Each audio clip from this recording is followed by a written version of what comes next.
8 दिवसात मतदारांपर्यंत पोहोचणार कसे? जिल्हा परिषद पंचायत समिती निवडणुकीत उमेदवारांची कसरत.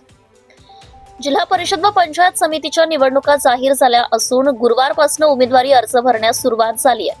मात्र निवडणूक प्रचारासाठी केवळ 8 दिवसांचा कालावधी मिळणार असल्याने 20 ते 25 हजार मतदारांपर्यंत पोहोचायचे कसे असा प्रश्न उमेदवारांसमोर निर्माण झालाय. त्यामुळे यंदाच्या निवडणुकीत उमेदवारांना मोठी कसरत करावी लागणार आहे. निलंगा तालुक्यात एकूण 10 जिल्हा परिषद गट व 20 पंचायत समिती गण असून राजकीय दृष्ट्या संवेदनशील असलेला हा तालुका भौगोलिक दृष्ट्या मोठा आहे.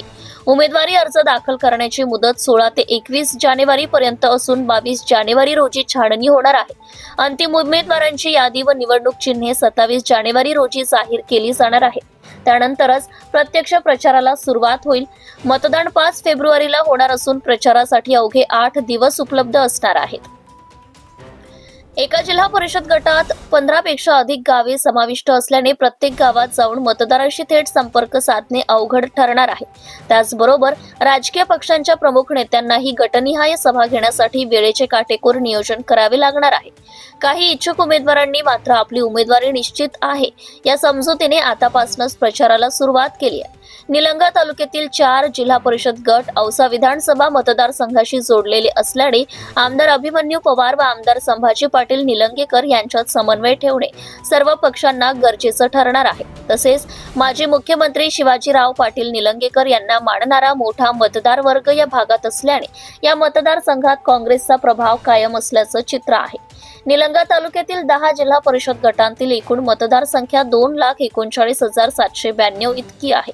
यामध्ये पुरुष मतदार 1,26,547 तर महिला मतदार 1,13,239 आहेत. निटूर, अंबुलगा, बुद्रुक, लांबोटा, दापका, हलगरा, औराद, शहाजानी, मदनसुरी, सरवडी, कासार, सिरसी व तांबाळा या गटांमध्ये प्रत्येकी 22 ते 25 हजारांच्या आसपास मतदार आहेत.